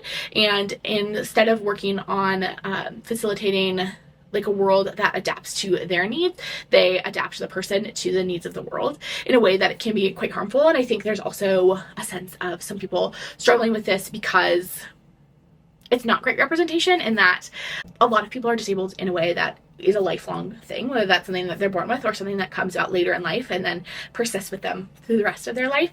I think there is a fear that when we're focused too much on the healing process, instead of just like this disabled person as a whole person, it really narrows them to like one single thing, which is, an inaccurate depiction of any person. It is an incredibly complex issue, and I think one of the largest issues that I see as someone who is not disabled and just like, reading books and trying to read them well. The thing that comes up again and again when we're talking about representation in any avenue is that one of the most challenging things, and one of the things that is the most important for representation, is to have a wide spectrum of it. I think when you only have a couple examples of a specific representation, whether that again is like a racial identity or a religion or a disability, that it puts a lot of weight on that. Like, not everyone is going to experience any of those things in one single way. Like, we all experience them differently. And when we have a wide array of representations, there's less pressure on the individual representations to hold the weight of an entire community. When I think about books I've read, the number of books that feature like a prominent disabled main character are like fairly few and far between. Like, that is one of the areas that I feel like underrepresented in the books that are like promoted. I'm not someone, I'm going to be very honest, like I do a lot of reading from like the popular books. You know, I try to be cognizant of reading diversity, especially if I'm doing something where I'm recommending books moving forward, but like I am such a victim to like the hype. And I love that. I love reading what everyone else is reading. But I think that does, because I know that there are books that are being published, and it's just being cognizant of seeking those out. Anyway, this is a long aside, but I do not think you can talk about Tower of Dawn without talking about this. You know, again, I'm not the person to approve or unapprove this book. Even when I looked at the thoughts of people with disabilities reading this book, like I said, there was a wide range of opinions, but I do think one of the things that I really appreciated, again, as someone who is not disabled, but just like reading this book with a critical eye in terms of disability representation, was the focus on making sure that we talked a lot about how Chaol could be whole without having this fixed. Yrene again and again telling him like, no, you can make a difference. Like, you can change the world. You can like train with the guards and like do all these things, even if we're never able to like heal you, even if you remain paralyzed. And I think having this character of Shen, who obviously doesn't have the same injury, the same thing happening to his body that Chaol does, but who does have like a very serious limb difference, I think this is really important, as he's like an amputee. We don't know kind of how extensive that amputation is, and has like a prosthetic arm. How does that work in this time period? I don't know. I also think the use of this saddle and the fact that we have this like adaptive saddle that is used and like talked about is really cool and really something that is important. And again, I think Yrene as a character does like a really beautiful job of talking about disability in a good way. And I think although Chaol's internal monologue is really focused and fixated on his own healing, like he doesn't feel himself whole in his current state, I think the external, like no one really externally is validating that. And I do think that is good. But I do think it was complicated. I felt like this is an important moment. I wanted to pause and touch on that at some point. Again, we'll probably talk about it more as Chaol continues through like the healing process and how that evolves. Then Chaol goes back to his room and he finds the note from Nesryn. Because remember, Nesryn left all the way yesterday. He just wasn't here to notice. He gets this note. He sees the note that she's left that says, I have gone with Sartak to see the Rook, and I shall be gone 3 weeks. I hold you no promises, and I will hold to none of my own. And he feels so much guilt and shame. He immediately gets locked into a guilt and shame spiral, and he thinks to himself, he was a bastard. He dragged her here, had nearly gotten her killed in Rifthold so many times, had implied so much about the two of them, and yet he didn't let himself finish the thought. He should have been better, treated her better. No wonder she'd flown off to the Rook Ares to help Sartak find any information on the Valg history in this land, or their own. Shit. She might not hold him to any promises, but he held himself to them, and he had let this thing between them go on, had used her like some sort of crutch. Okay, this is where I think Chaol is really feeling, because Nesryn has broken up with you, my friend, my sweet baby angel. This girl has broken up with you. And I actually don't think it will do either of you any good if you're holding to promises that she has asked you not to hold to, and that she's not holding herself to. Like, I don't think at this point it's serving anyone. I think Chaol, again, as my sweet baby Enneagram 6, really values like loyalty and stability, and so he clings to these relationships long after they really have served their purpose. He did a similar thing with aelin in Crown of Midnight. At the end of Crown of Midnight, like, it was clear that aelin was done with this boy. Like, she didn't totally let him off the hook, but like, she was gonna murder you. So like, I think she was pretty done with you. And Chaol, I think, really clung to her even once she returned in Queen of Shadows, and he had already kind of been with Nesryn and was like really suspicious of her and her magic. I still think there was a part of him who thought they were gonna get back together. Like, Chaol is not great on moving on. And in this moment, I think his best move would have been to move on, to like take this truly as a breakup and to like move forward as such, but he does not.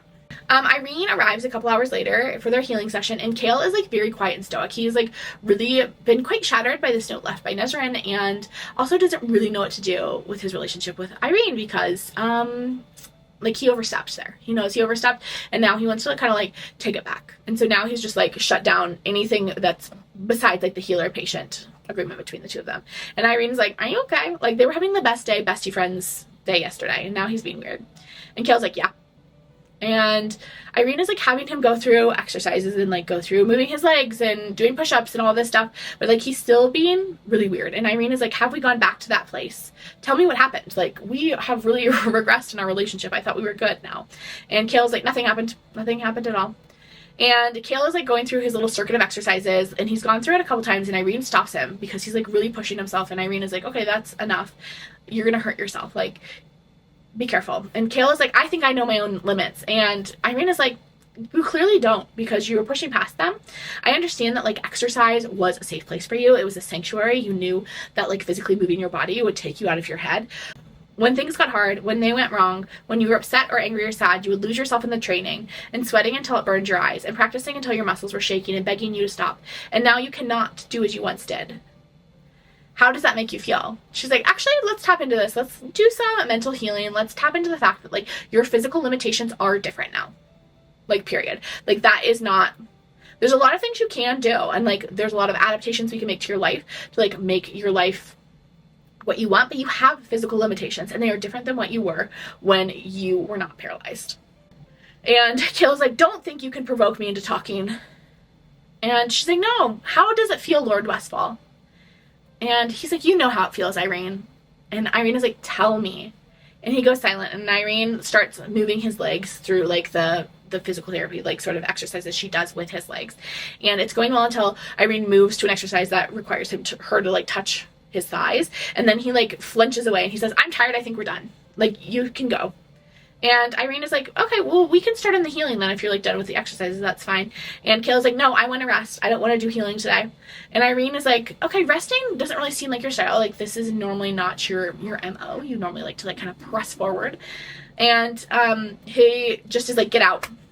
Yrene snorted at the order. You may command men and servants, Lord Westfall, but I do not answer to you. He's not going to work with her. Like, she can't work with him unwillingly. And so she like gets up to start leaving, and she says, okay, fine, see you tomorrow, Lord. And he interrupts her and he says, don't call me that.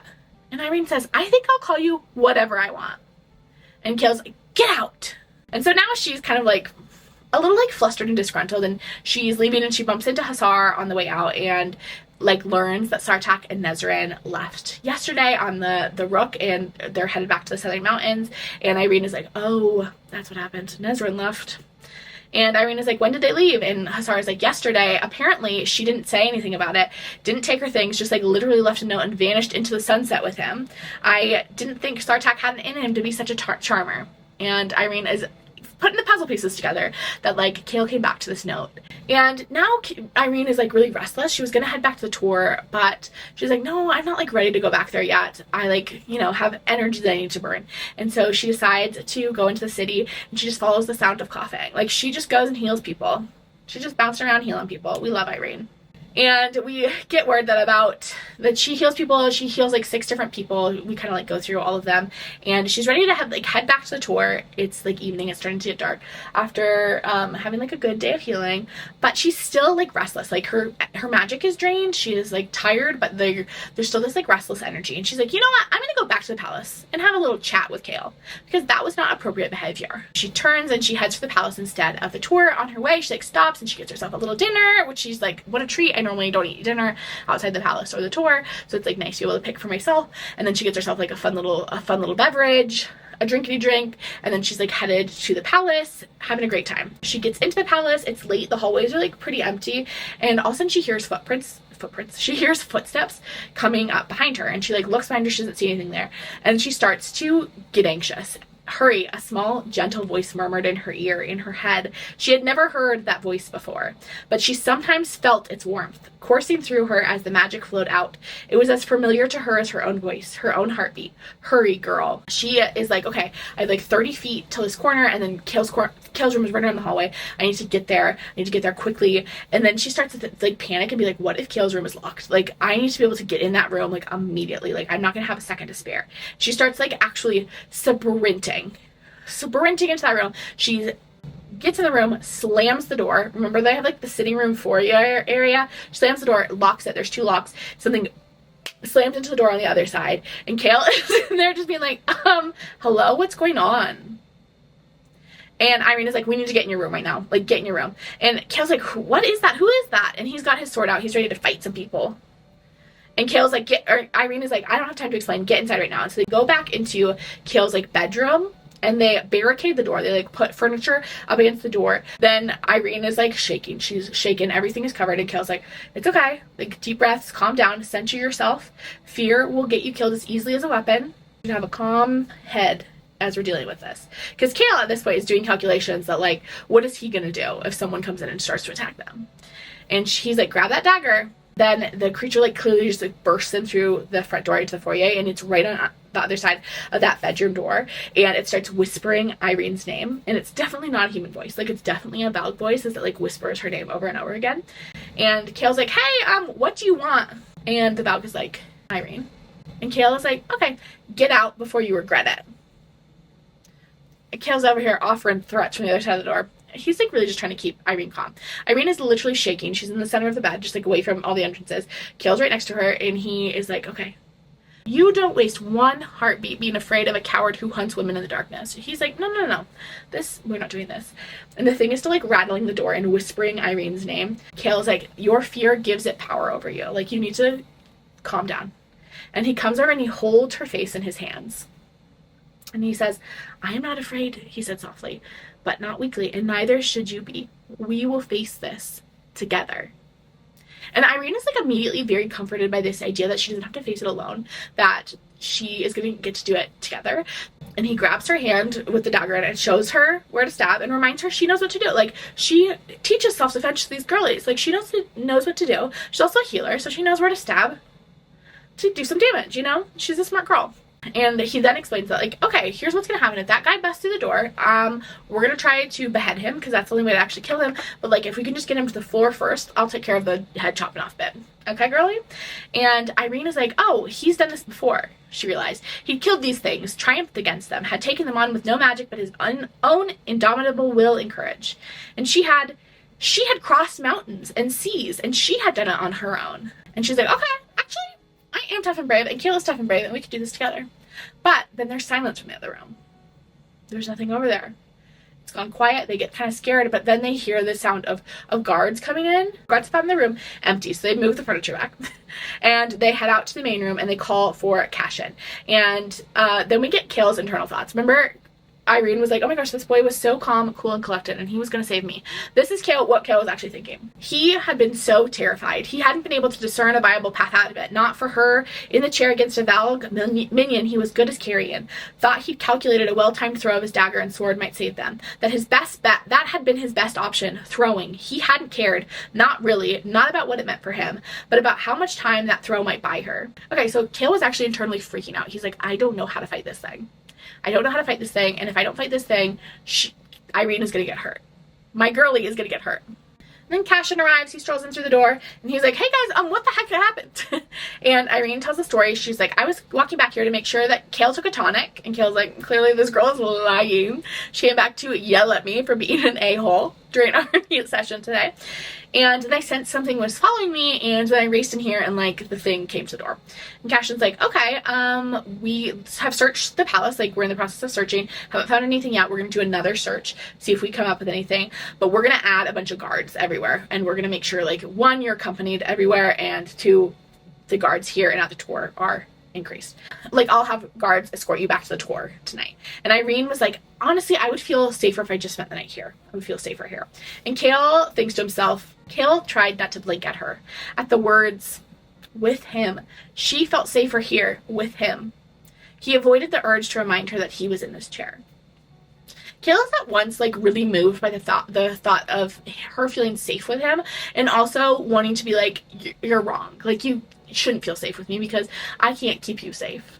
Cashin doesn't love this. He's like, okay, disappointed. He's not loving that Yrene and Chaol are getting a little cozy, but he's like, okay, that's fine. And then Cashin arrives, he strolls in through the door, and he's like, hey guys, what the heck happened? And Yrene tells the story. She's like, I was walking back here to make sure that Chaol took a tonic, and Chaol's like, clearly this girl is lying. She came back to yell at me for being an a-hole during our mute session today. And then I sensed something was following me, and then I raced in here, and like the thing came to the door. And Cashin's like, okay, we have searched the palace, like we're in the process of searching, haven't found anything yet. We're gonna do another search, see if we come up with anything, but we're gonna add a bunch of guards everywhere, and we're gonna make sure, like, one, you're accompanied everywhere, and two, the guards here and at the tour are increased. Like, I'll have guards escort you back to the tour tonight. And Yrene was like, honestly, I would feel safer if I just spent the night here. I would feel safer here. And Chaol thinks to himself, Chaol tried not to blink at her. At the words, with him. She felt safer here with him. He avoided the urge to remind her that he was in this chair. Kayla's at once like really moved by the thought of her feeling safe with him, and also wanting to be like, you're wrong. Like, you shouldn't feel safe with me because I can't keep you safe. Cashin doesn't love this. He's like, okay, disappointed. He's not loving that Yrene and Chaol are getting a little cozy, but he's like, okay, that's fine. And Chaol's like, okay, Nesryn's room is empty, and Yrene is like, I know. She's like, I heard. But also, can I sleep in your room, actually? I would feel better if, like, I was closer. I can sleep on the floor. And Chaol says, you can take the bed. I doubt I'll get any sleep tonight. And Yrene is like, you can't just sit in your chair all night. And Chaol gives her a look that says, like, that's his plan. That's what he's gonna do. And he's like, don't even worry, like, they changed the sheets. And Yrene is like, okay, she climbs in the bed. As you should. In a one-bed situation, if a man is like, I won't sleep in the bed, you go, great, thank you. All the one-bed girlies that are like, I'll sleep on the floor. I mean, I guess Yrene did offer the floor at first, but Chaol was quick to offer her the bed, as you should. And so then she's snuggled in bed, Chaol sitting on his chair next to her, and she's like, hey, what is it like to kill someone? Keeping it light, really like some light banter before sleeping. She wants to have sweet, sweet dreams. And Chaol thinks, Kane's face flashed in his mind. I'm new to it, Chaol admitted. She angled her head. Girlie is also confused. She is also like the rest of us, mostly me, but like I'm including you guys in this. What is it your job then? How are you capturing the guard but you killed one man? That's not true. He's actually, I think, killed a couple people, but like maybe not. I don't know. Kane for sure, and I feel like some Valg. Would that count? I don't know. And then he goes on to explain, I took my first life just after Yule missed this last year. Her brows narrowed. But I trained for it. Had fought before, but never killed someone. You were capturing the guard, Yrene says, also confused about what his job entails. Because it's confusing. He was mostly in charge of scheduling, Yrene. He was essentially like manager of the guard, would be maybe make a better title for him. I told you, he said with a bitter smile, it was complicated. And then Yrene goes on to explain that when she was 7 years old, her mother had her take like the healer's oath, which is this promise to like never harm anyone, to never kill anyone. But tonight she was like ready to kill whatever came through that door. He fell quiet. After a moment he said, I hope you never have to use that dagger or any other, Yrene, even as a mercy. He says, I hope you never have to kill anyone, Yrene. The sorrow in her eyes was enough to knock the breath from him. Thank you, she said softly, for being willing to take that death upon yourself. Chaol's like very moved by this, and he thinks no one had ever said such a thing, even Dorian. But it had been expected. Selena, aelin, had been grateful when he'd killed Kane to save her, but she had expected him to one day make a kill. Aelin had made more than he could count by that point, and his own lack of it had been embarrassing if such a thing were possible. I like love this moment because Chaol is like, thank you. I used to hang out with these people that thought that like we should just be killing people left and right, and I really just like have some qualms about killing, and I don't think that's such a bad thing. And you know what, Chaol, you're right. It's not a bad thing to have qualms about killing, because that is like a reasonable response to that level of violence. And then Yrene is like, I'm sorry that Nesryn left, and Chaol says, I promised her an adventure. She deserves to go on one. And Yrene says, what about you? What do you deserve? Nothing. Chaol says, I deserve nothing. Yrene studied him. I don't agree at all, she murmured, eyelids drooping. He monitored the exits again. After a few minutes, he said, I was given enough, and I squandered it. And the next morning, It's like dawn. Yrene is still sleeping in his bed. Chaol had like snoozed in his chair but hadn't really gotten any real sleep. But that next morning he leaves the room as soon as the sun is up, and he bumps into like one of the guards who's clearly one of the like older guards who's been there for a while, has some like seniority in the guards, and the guy is like, hey, how can I help you? And Chaol says, I trained for years with men from my continent, Chaol said, lifting the sword and dagger he had brought with him. Learned as much as they know. I would like to learn what you know. I think this moment was really like spurring him onto action, because he's got to learn how to protect his girlie. He's got to learn how to protect Yrene. He really didn't like that feeling of being trapped in a way, feeling like he was Irene's last line of defense and he wasn't going to be able to keep her safe. Like that was a feeling he was not comfortable with. And I think also that moment with Shen where he saw that like it is capable to have your abilities like drastically altered. Like Shen's abilities are drastically altered, and I'm sure even now like he is not able to do everything that he was able to do before. Like he has different abilities now because his body is different.